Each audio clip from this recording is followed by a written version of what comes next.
The following is a special presentation of Tony Kurre Radio. All right, welcome back to Kurre and Klapow. He's Dr. Josh Klapow, was a UAB clinical psychologist. He does all kinds of coaching and he's the best. He's been Did you catch me on Fox Weather Men's Health Magazine, GQ, Africa, NBC Nightly News, Fox News. He's on WBRC like 17 times a week, particularly when there's... Have they called you about the turkey thing? Well, that's what I mean. Yesterday, Fox Weather National, we did a thing on disaster mental health.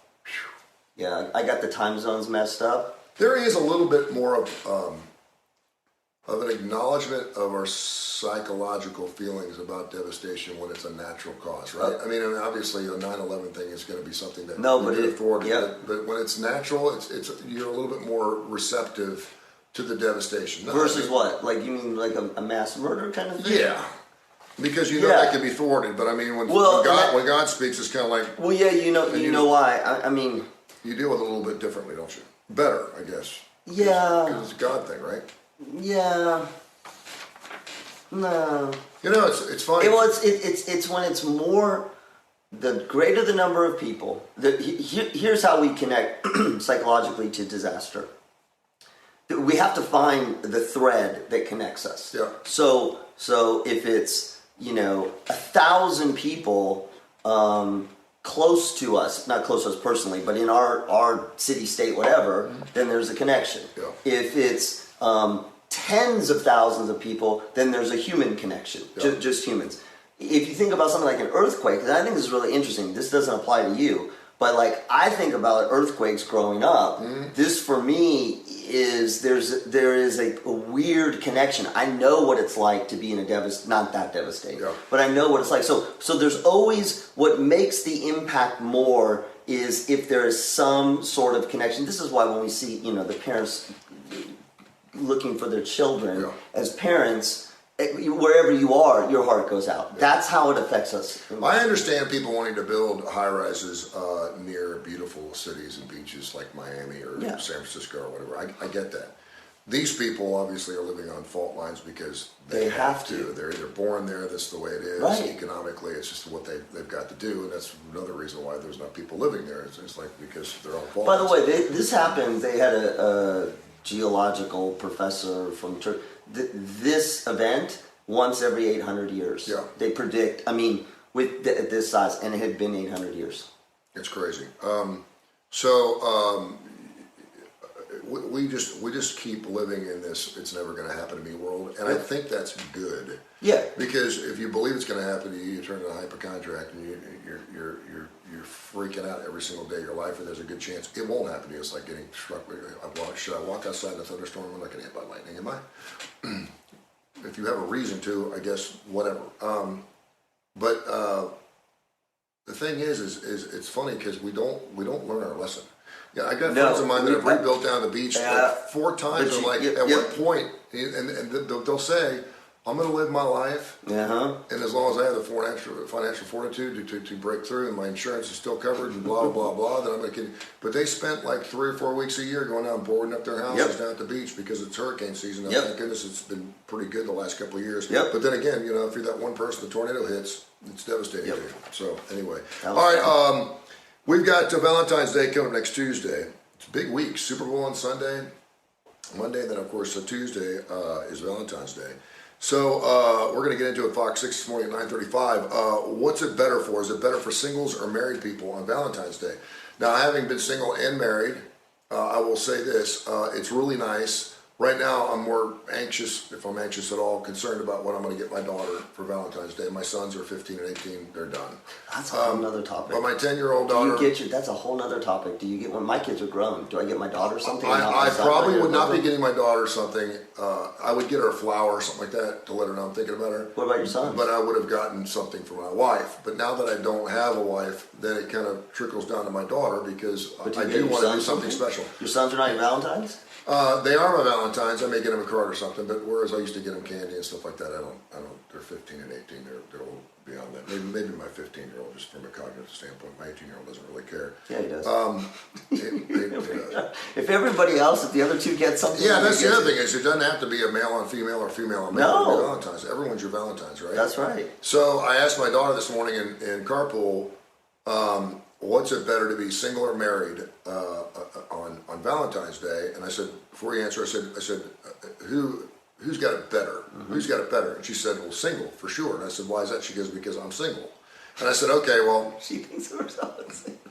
I said, okay, well, outside just being single and knowing you're single because you don't know anything, you don't know about marriage yet, what would be the reason? And she says, because when you're single, you'll take care of yourself first before you take care of anyone else. Oh, Lila Jane. And I was like, Lila needs I said, dude, get rid of all of this. It needs to be the Lila Jane show. I said, what now? She goes, yeah, she goes, when you're single, you can take care of yourself for once instead of having to take care of somebody else. And we have to take care of ourselves first so we can love other people. If we're not healthy, then we can't. And I was like, dude. Well, I was like, that is so good. And I was like, I'm going to use that. And I'm going to say that on Fox 6 this morning.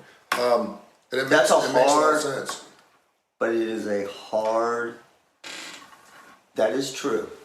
Yeah. That is a very hard psychological pivot for a lot of people who are single on Valentine's Day. Mm-hmm. Because Valentine's Day, I mean, I'm going to be on there today, this afternoon, talking about self-love and all the things that you can do.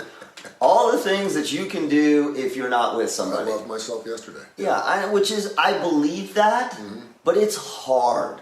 It is hard during Valentine's Day when everything is about you and somebody else to sort of turn it inward. I'm not saying it's not healthy, and I'm not saying it's not important to be able to say, okay, on this holiday, I am not with somebody. I'm not going to create some weird, have just a date for the sake of it. So I am going to love myself. Yes. I'm going to do things to care for myself. I'm going to do things to treat myself special. And that's really important. This idea of, well, it's a whole other thing, but the solo date, really important. That being said, there are all these reminders, much like other holidays, that it's about everybody else who has somebody. Yeah. So it's hard. Yeah, it's important, but it's hard. The K's commercials are really hard to watch. That's exactly. But if you can shift and you can say, this is but one day. This is, I may or may not want to be with somebody. I may or may not find somebody. But on this day of love, I'm going to turn it inward because I don't want to just go out on some date and have a miserable time. We'll talk more about that on Fox 6 in about an hour, 35 minutes. So, I think for the most part, let's say you're in a marriage, say you're about 7, 8, 9 years into it, the honeymoon's over. Yeah, I was going to say, okay. And you have to ask yourself, why is Valentine's Day important to you? And I think most guys are like, I'm not broad brushing, but most guys are like, oh gosh, Valentine's Day, another day I have to show my wife how much I love her. I do that every day. Oh, why should this day be more special? It should be more special. I think a lot of guys feel like they need to make Valentine's Day more special than any other day because it's Valentine's Day. And by doing that, shows the wife that you really don't get Valentine's Day. And because you're like, well, it's Valentine's Day, so I've got to do something special. And you kind of talk yourself into creating this special day that really is just any other day, whereas you should be getting her flowers for no apparent reason, or a box of chocolates, or sending her a card on a Tuesday in March, as opposed to having to do something on Valentine's Day, because I think a lot of guys are trying to play makeup. They're trying to catch up. They're like, you know what, I've been kind of a creep, I haven't been a really good guy, and today I'm going to shower her with all kinds of things, and she sees right through that crap. Well, that's what I was saying in our other segment. That is very true, and it does happen. It is, in some ways, it's a great reminder, right? Yeah. It is a reminder, look. And I think it's a really important day. I think it's an important day to bring to light, to put it and shine it on, and go, are you doing these things? Now do them the other 364. Well, or own up. This is why I'm saying the handwritten note is really important. Mm-hmm. It is whoever you're with. Yep. The handwritten note is important, particularly if you've been together for a long time. I don't mean if you're just dating. You should start a website called thehandwrittennote.com. Well, that's really good. Someone probably else. Because that is a lost art and no one does it. Yeah. I mean, there's nothing better than getting. I told you when I got Ivan Maisel sent me the thing. Now, if I open an envelope Yeah, but And I open it up and it's not a card, but it's a letter. I freak the hell out. Do you not? No, can I tell you this? Do you know that I don't know, it's one of the, I think it's Hallmark, but I don't know. You can pay extra To have someone write you a note. to have whatever you're going to say handwritten. Wait, you don't have to do anything. You can you type it in.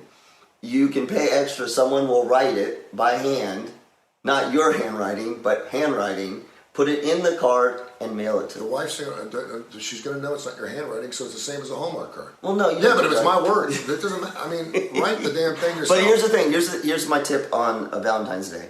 You know, all the presents and the flowers and the chocolates and the candles and by the way, you know, I don't care what you say. Everybody loves it. Don't do the I'm a guy, I don't deserve. We all love it. Yeah. The gifts are important. The problem is if you don't bring those gifts with something that is truly personal, because there's not a single gift that you can give, from the diamond ring to the car to the special chocolate, there's nothing there that is not personalized. Everybody gets to do that. So you have to follow it with something personal. Yeah. And the personal needs to be a sharing of your feelings. You can say it, you can write it, but if you're going to go there, don't do the, you know, how much you mean to me. So, like, it's got to get deep. And deep means maybe owning up to some of your your malbehaviors, maybe owning up to some of the things that you haven't done, reminding them of why they are so important. Like, if you're going to go there, you have to go there fully. Otherwise, it gets you, I think, into more trouble than not doing it at all. Here's the other thing we go through on Valentine's Day, anniversaries, birthdays, I'll even throw Christmas in there. When it's much more special to her or him than it is to you. They want to do something special. What are we doing for Valentine's Day? And you're like, maybe I'm just not into Valentine's Day. Or maybe I'm the one, hey, it's Valentine's Day, we're doing something special. And she's like, it's Valentine's Day, we got 3 kids, I don't want to do anything. But you're like, we need to do something. It's our day. And you kind of feel like you're being dissed. It's like, I know I love you, and you know that, and I know that life is tough, and we're super busy, and we have work and all those things. But we need to do something special this day, and your mate's like, I'd rather just stay home. And I don't want to really. Can we just watch it? Well, unless you compromise, now there's a difference. You need to show support of the person who wants to do something, but within reason. Of course. I mean, they because sometimes then they're making, if it's special to them, yes, you need to show support. But if it's special to you, so it's special to me. Yeah. I want to do something grand. If we're in a life situation that doing something grand is great to me, but it's really kind of pummeling my mate, we got kids and we're there, like, you got to think about, even though it's special to you, you do have to think in the context of your relationship. Yeah. That's so important. This is that classic, well, it's so meaningful to me. That's great that it's meaningful to you. It's not as meaningful to your partner, right? And so if you're the partner, it's okay to express, look, I'm really tired. Yeah. Let's do something that works for both of us. As long as it's working for both of you. As long as you're both on the same page. I think I can remember one Valentine's night when I was married and I went out. And we went to dinner, and it was kind of uncomfortable because we had kids, and we're just used to talking about our children. We kind of looked at each other and, how you doing? You doing okay? Blah, blah, blah, blah. And we ate dinner. And we were expecting to be intimate, and we both just said, we're tired. Now, I wasn't really tired. I was kind of like, really? Yeah. You were just disappointed tired. I was disappointed tired. And I was like, really? And I kind of wanted to go, I didn't want to go dance or anything. We were going to go dinner, go home. Right. You know, we told the babysitter to be home by 11. It was 9. You know, we walked in the door, and she's like, wow. You know, and so, and I was like, I'm just really tired. Let's go to bed. So I supported her. I was like, you know what? That's. But that's part about being in a relationship. Yeah. But if you're not intimate regularly, and then you're expecting on a Valentine's Day or an anniversary, good luck. And don't be the first one to initiate, because if it's not happening, if it hadn't happened in 6 months or 3 months or a month, and you're used to having it once a week, and all of a sudden it's Valentine's Day and you're expecting it, it just gets super weird. No matter how much you love it. I mean, there's no reason to. That's the one thing I don't like about special days, is because there's this expectation that we must do this. Don't do it. You know? Plus, particularly with intimacy, there's gradations of it. So, you know, I was say you should talk about it. You don't have to talk about it here. Just be intimate at incremental levels. Hold their hand. Give them a hug. Like, look for the reciprocation. And if the reciprocation, if it's elevating, then it's elevating for both of you. If it's not elevating, then stop where it's not elevating. Hold a hand, a hug, a kiss. But and guys are the worst at this. Do not act like a 4-year-old who didn't get your piece of candy and start pouting, right? You don't have to say anything. That's fine. I'm going to watch a ball. That's exactly. Yeah, that's not good. All right, we're going to be on 6. That's not going to make her. I'm going to say that on Fox 6. Come on, guys. That's good. Suck it up. Well, don't suck it up. All right, finally, real quick, we didn't get to the Madonna thing. I don't know if we're going to have time. No, she, good. I mean, she didn't look any different. I mean, she looked different. But she wasn't any worse than... Listen, if someone wants to shoot their face in with Botox, and they know they don't look, Randy Travis did it, Kenny Rogers did it, Jerry Jones did it. I think my guys, I want to... Kenny Loggins did it. They just don't... But if they're happy, just give them support and be happy. Tim, what's his face? Tim Legler. Legler. He's had tons of... You can definitely tell they look different. But if they're happy with it... Yeah, I mean, I think people are upset about Madonna just because Madonna looks weird. She looks plump. I mean, it no, looks she doesn't look plump. But her head's a lot bigger than it used to be, and she looks like, because she got really thin. Remember how thin she used to get? Now she's looking... I think we're disappointed. Here's what I think we're disappointed in. Here's what I'm disappointed in, because I grew up in the Madonna age. Yeah. Madonna was just who she was. Yeah. I mean, all over the place. And now she looks... And she's still who she wants to be. Yeah. But the look looks like she's trying too hard. Uh-huh. And Madonna was never like that. Yeah, and with the looks and disrobing and the goth look. It's just... She's not the holiday girl. She's not the... No, but... And she... Yeah. And we're trying to remember Madonna, but she's still one of the highest grossing. She still puts on... Do you remember the video Borderline with the midriff? Oh. It's one of my favorite Madonna songs. I love Mine too. I love that Jules song. hates that song. I love that song. That is one of my... You know why? Because that's the same age that we were all in. I was also at the same time in love with Mariah Carey. Yeah. Same thing. I think I may have been in a garage somewhere when that happened. Okay. What's we one doing? of my favorite songs. We'll talk about that. All right, we'll be on Fox 6 here about 15 minutes. Outside some torrential rain or an earthquake or something around here. We won't get preempted. Check out Kurre and Klapow. We'll have our podcast up on the Tony Curry Radio podcast. Go to wherever you get your podcast. Tony Curry Radio. It's Kurre, Tony Curry Radio podcast. We have over 1,000 shows. Everything from Dark Side of the Pooch, Mission Minded, Livewire Wednesday, Austin Hanks, Blues Almighty, The Damon Johnson Show, When in Rome with Stuart Rome, Need to Know, Wanna Bet. We're going to be starting a brand new show called Kiefer and Curry. It's a sports show starting next week. We have Wide Awake Wake, a show we've been working on for like 17 years, it feels like. We're going to start that up soon. Great podcast. Check it out. Of course, download the TKR app on Apple, Tony Curry Radio on Android, and you can hear classic rock and roll 24 hours a day, 7 days a week. The one thing I love about my radio station is everything's up-tempo. So if you want to get after it, you want to go cut grass, you want to go shopping, you want to get in a good mood, everything's a toe tapper, everything we play is up tempo.